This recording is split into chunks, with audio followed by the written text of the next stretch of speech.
Bismillahirrahmanirrahim. Assalamualaikum warahmatullahi ta'ala wabarakatuh. Baiklah, dalam kesempatan ini Ibu akan melanjutkan materi pembelajaran KD 3.3 tentang pengaruh kemajuan iptek terhadap Negara Kesatuan Republik Indonesia. Dalam kesempatan ini Ibu akan membahas sub pengaruh perkembangan iptek di bidang hukum. Iptek dan hukum. Hukum harus dapat menjaga integritas di tengah gelombang globalisasi dan kemajuan iptek untuk menciptakan proses peradilan yang cepat, sederhana, efektif, dan efisien. Pengaruh perkembangan iptek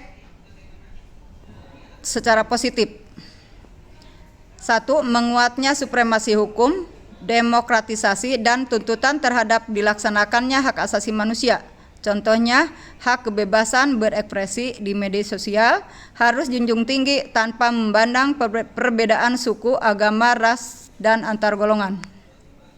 Yang kedua, menguatnya regulasi hukum dan pembuatan peraturan perundang-undangan yang bermanfaat untuk kepentingan rakyat banyak. Contohnya, kebebasan berekspresi di media sosial diatur oleh peraturan perundang-undangan, yaitu Undang-Undang ITE yang mengatur tentang informasi elektronik yang berfungsi sebagai kontrol yang akan memberikan batasan tertentu. Yang ketiga, semakin menguatnya tuntutan terhadap tugas-tugas penegak hukum yang lebih profesional, transparan, dan dapat dipertanggungjawabkan. Contohnya, tuntutan masyarakat terhadap hasil sidang kasus pelanggaran hukum yang ditayangkan di televisi atau media sosial, agar penegak hukum selalu menjunjung tinggi keadilan dengan tidak memandang status sosial dalam penetapan sanksi bagi pelanggar hukum. Yang keempat, kemudahan memperoleh informasi tentang hukum. Contohnya, jika kita ingin mengetahui pasal-pasal tentang hak asasi manusia, tidak perlu bertanya langsung kepada Komnas HAM, melainkan kita bisa mencarinya sendiri di internet. Yang kelima, membantu mempermudah penegak hukum dalam menjalankan tugasnya. Contohnya, polisi dapat memperoleh bukti kejahatan dari CCTV, rekaman video, ataupun rekaman suara. Selain itu, polisi juga dapat melacak posisi pelaku kejahatan menggunakan GPS. Pengaruh negatif iptek di bidang hukum.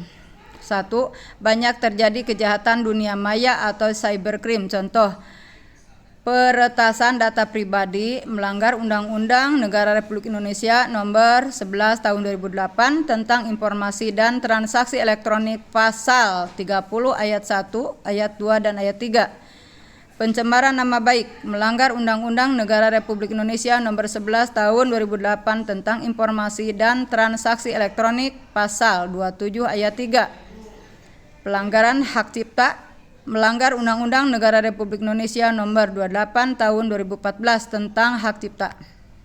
Yang kedua, munculnya tindakan anarkis yang berujung pada pelanggaran hukum di masyarakat. Contohnya, adanya provokasi di media sosial untuk melakukan tindakan anarkis yang mengganggu ketenangan masyarakat dan merusak fasilitas umum. Hal ini melanggar pasal 160 KUHP. Yang ketiga, adanya ancaman disintegrasi bangsa dan negara yang dapat menggoyahkan Negara Kesatuan Republik Indonesia.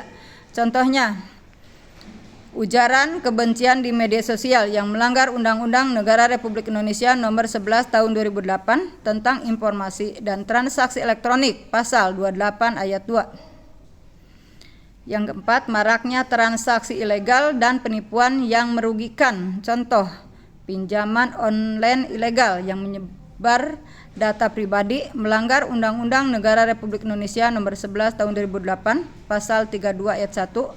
Penipuan online shop melanggar Undang-Undang Negara Republik Indonesia Nomor 11 Tahun 2008 Pasal 28 Ayat 1. Mungkin itu saja dari Ibu. Terima kasih. Assalamualaikum warahmatullahi wabarakatuh.